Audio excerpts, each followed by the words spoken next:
మా గవర్నమెంట్ గురించి చెప్తున్నారు కాబట్టి చెప్తున్నాం.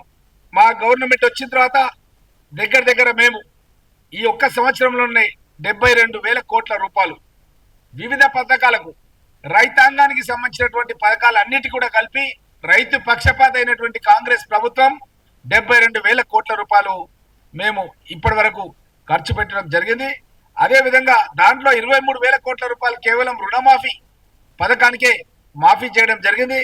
అదేవిధంగా రైతు భరోసా పథకం కింద ఎవరైతే భూమి లేని దళితులు, గిరిజనులు, పేద వర్గాల వాళ్ళు, బీసీలు ఉంటారో వాళ్ళందరూ కూడా 12,000 రూపాయలు ఒక్కొక్క ఎకరానికి ఇవ్వడానికి మేము ఆల్రెడీ పైలట్ ప్రాజెక్ట్ కింద ప్రతి మండలంలో ఒక గ్రామానికి అన్ని కూడా ఇవ్వడం జరిగింది. ఆ గ్రామంలో రుణమాఫీ చేసినాం, ఆ గ్రామంలో 100% రేషన్ కార్డులు ఇచ్చినాం, ఆ గ్రామంలో రైతు భరోసా కింద ఎన్ని ఎకరాల భూమి వ్యవసాయ యోగ్యమైతే అన్ని ఎకరాలకు 12,000 చొప్పున ఇచ్చినాం.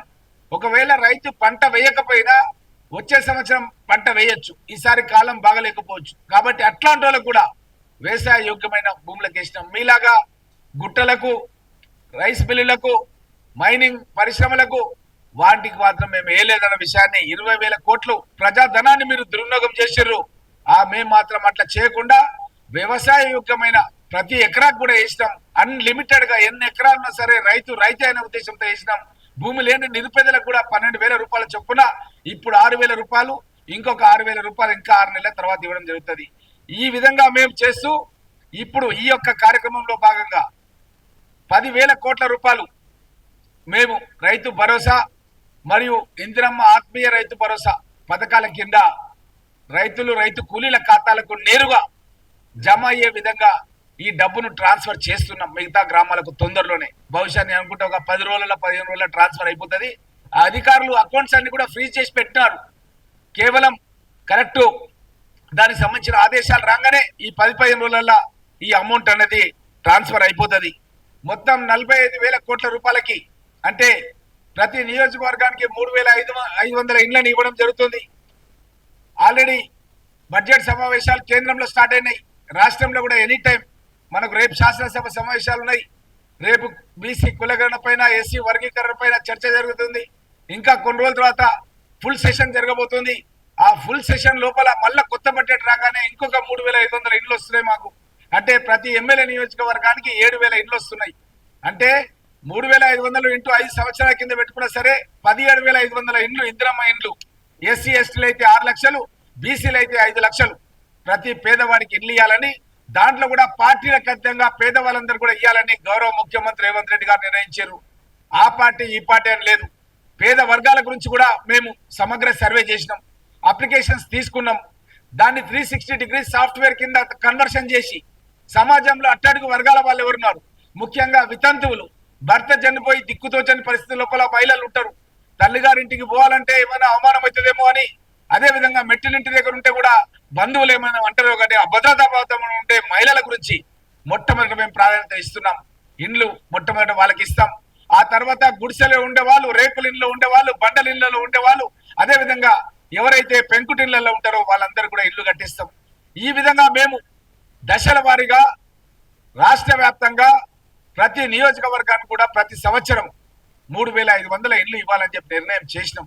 మరి నేను అడుగుతున్న కేటీఆర్, మా పరిగి నియోజకవర్గంలో కానీ, మా రంగారెడ్డి జిల్లాలో కానీ, వికారాబాద్ జిల్లా కానీ ఒక్కటంటే ఒక్క ఇల్లు మీరు కట్టలేదే, ఒక్క రేషన్ కార్డు ఇవ్వలేదే, ఒక పేద రైతుకి ఎవరికైనా సరే మీరు 12,000 రూపాయలు ఎప్పుడైనా ఇచ్చిర్రా? అదే విధంగా భూమి లేని దళితులకు 12,000 రూపాయలు ఎవరికైనా ఇచ్చిర్రా? మేము ఇచ్చినాం, ఇయ్యబోతున్నాం. ఈ వారం 15 రోజుల్లో తెలంగాణ రాష్ట్ర వ్యాప్తంగా ఉన్న రైతాంగం యొక్క ఖాతాలలో, రైతు కూలీల ఖాతాలో ఈ డబ్బులు జమ చేయడం జరుగుతుంది. అది దానికి సంబంధించిన గణాంకాల సేకరణ జరుగుతుంది. ఎందుకంటే మేము లాస్ట్ డేట్ ఏదైతే ఉండేనో ఆ లాస్ట్ డేట్ ని ఫస్ట్ వరకు ఎక్స్టెండ్ చేసినందు మూలంగా అధికారులు ఈ యొక్క సమాచారాన్ని మొత్తం కూడా అప్లికేషన్స్ అంతా కూడా స్క్రూటినీ చేస్తున్నారు. అందుగురించి ఆలస్యమైంది తప్ప వేరే విషయం కాదు. డబ్బులు రెడీగా ఉన్నాయి. ఎనీ టైం అధికారులు వివరాలన్నీ కూడా మొత్తం కేటగిరీ వైజ్ గా తయారు చేసి ఇస్తున్నారు. ఇవ్వగానే ప్రభుత్వం శాంక్షన్ చేయడానికి సిద్ధంగా ఉందన్న విషయాన్ని తెలియజేస్తూ, ముఖ్యంగా కేటీఆర్ చెప్తున్నాం, నువ్వు ఎన్ని అబద్ధాలు చెప్పినా సోషల్ మీడియా 1000 మంది నువ్వు హైర్ చేసుకున్నావా? నేను అసెంబ్లీలో చెప్పినా 1000 మంది నువ్వు సోషల్ మీడియా పెట్టుకొని సింగపూర్ లోను, దుబాయ్ లోను, వివిధ ప్రదేశాల్లో పెట్టి మా ప్రభుత్వాన్ని అప్రతిష్ట పాలు చేయాలని, మా ముఖ్యమంత్రిని అప్రతిష్ట పాలు చేయాలని నువ్వేదైతే కుట్రలు పండుతున్నాయో ఆ కుట్రలు ఎవరు కూడా నమ్మే పరిస్థితి లేదు. మీకు పార్లమెంట్ ఎన్నికల్లో గుండు సున్నా వచ్చింది, అందుగురించే గాడిద గుడ్డు అంటారు మీ పార్టీకి వచ్చినటువంటి ఓట్లు. అయినా మీకు సిగ్గు లేదు. మీరు బీజేపీ పార్టీకి సపోర్ట్ చేసి ఆ యొక్క మన పార్లమెంట్ ఎన్నికల లోపల బీజేపీ పార్టీకి 8 సీట్లు రావడానికి కారణం మీరు మొత్తం పార్టీని కూడా ఆ పార్టీకి మీరు సరెండర్ చేసారు. మీకు సంబంధించినటువంటి పోలింగ్ ఏజెంట్లు కూడా ఏ పోలింగ్ స్టేషన్ ముంగల కూడా గతం లోపల 3 పార్టీల ఏజెంట్లు ఉంటున్నాయి. నేను ఎక్కడ తిరిగినా సరే మా పార్లమెంట్ లోపల చేవెళ్ళ పార్లమెంట్ నేను కో ఇన్ఛార్జ్ గా ఉన్నాను. నేను ఎక్కడ తిరిగినా సరే అక్కడ 2 పార్టీలు కనబడ్డాయి, కాంగ్రెస్ బీజేపీ. మరి బీఆర్ఎస్ ఎటు పోయిందంటే బీఆర్ఎస్ అమ్ముడు పోయింది, బీజేపీకి అమ్ముడు పోయింది అన్న విషయం ఎక్కడ పోయినా సరే ప్రతి బూత్ దగ్గర చర్చ జరిగింది. మరి నువ్వు ఈరోజు ఒక ప్రోగ్రామ్ అని పెట్టుకొని నువ్వు అంబేద్కర్ గారి మీద వచ్చి మాట్లాడితే స్వాగతిస్తాం, అంబేద్కర్ గారు చేసినటువంటి సేవల గురించి మాట్లాడితే స్వాగతిస్తాం. అంబేద్కర్ గారు ఆలోచన విధానం మూలంగానే సోనియా గాంధీ గారు చిన్న రాష్ట్రాలు ఇచ్చిందని మాట్లాడితే స్వాగతిస్తాం. కానీ నువ్వు అంబేద్కర్ గారి పేరు ఒక్క నిమిషం మాట్లాడి మొత్తం సమయం అంతా కూడా కాంగ్రెస్ పార్టీని తిట్టడానికి, రేవంత్ రెడ్డి గారిని తిట్టడానికి నువ్వు ఉపయోగించుకున్నావు. ఇది నీ బాధ్యత రాహిత్యం. ప్రజలు నిన్ను కూడా గమనిస్తారు. నిజంగా నీకు దమ్ముంటే ఒక రాజకీయ వేదిక పెట్టి మాట్లాడు. లగచర్ల గురించి మాట్లాడినావు. లగచర్ల పరిశ్రమలు పెట్టొద్దా? మేము మా ప్రాంతానికి నిరుద్యోగ యువకులకు ఉద్యోగాలు ఇవ్వద్దా? ఇంతకు ముందేమో మా ముఖ్యమంత్రి అల్లుడు అక్కడ ఒక ఫ్యాక్టరీ పెట్టడానికి లగచర్లకు సేకరణ చేస్తున్నారని చెప్పిన సత్యనారాయణ రెడ్డి అని చెప్పి నేను చెప్పిన పరిగి ఎమ్మెల్యేకి రాజీనామా చేస్తా. సత్యనారాయణ రెడ్డి పేరు మీద దరఖాస్తు ఇప్పుడున్నా, రేపున్నా, ఎల్లుండున్నా. ఆ మాటకు నువ్వు జవాబు చెప్పకుండా శాసనసభ సమావేశాల్లో ప్లేట్ ఫిరాయించి అదాని గురించి సేకరిస్తుందని చెప్పి ప్లేట్ ఫిరాయించి నువ్వు బట్ట కాల్చి మీదేస్తున్నావు.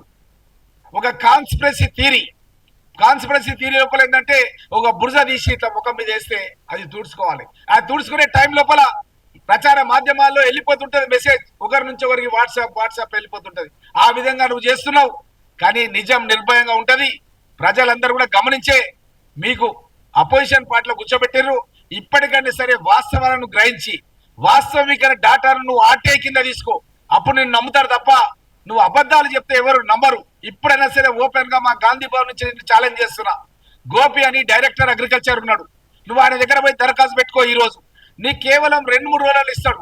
ఎంత కూడా కంప్యూటరైజ్ రెడీమేడ్ డాటా. మీ గవర్నమెంట్ లోపల రుణమాఫీ ఎంత చేసిర్రు ఒక్కొక్క కాన్స్టిట్యున్సీ. మా కాన్స్టిట్యున్సీకి వచ్చినావు కాబట్టి పరిగికి తీసుకో. మా శివరెడ్డిపల్లి సొంత గ్రామం గురించి మాట్లాడినావు కాబట్టి మా గ్రామం తీసుకో. ముఖ్యమంత్రి గ్రామం గురించి మాట్లాడు కొండరెడ్డిపల్లి కాబట్టి కొండరెడ్డిపల్లి గురించి తీసుకో. ఇప్పుడు కాంగ్రెస్ పార్టీ వచ్చిన తర్వాత 15 ఆగస్టు లోపల మేము రుణమాఫీ చేసినాం. నా నియోజకవర్గానికి 300 కోట్లు చేసినాం. నువ్వు చెప్పు, పరిగి నియోజకవర్గానికి ఆర్టీఐ కింద దరఖాస్తు చేసుకుని ఎంత రుణమాఫీ చేసినామని చెప్పాలని డిమాండ్ చేస్తున్నా. ఇప్పుడు మేము 100 కోట్లు ఇప్పుడు రైతు భరోసా కింద అయిపోతున్నాం పరిగి నియోజకవర్గానికి. 100 కోట్లు పరిగి నియోజకవర్గం అంటే మా వికారాబాద్ జిల్లాకు దగ్గర 350 కోట్ల రూపాయలు వస్తున్నాయి.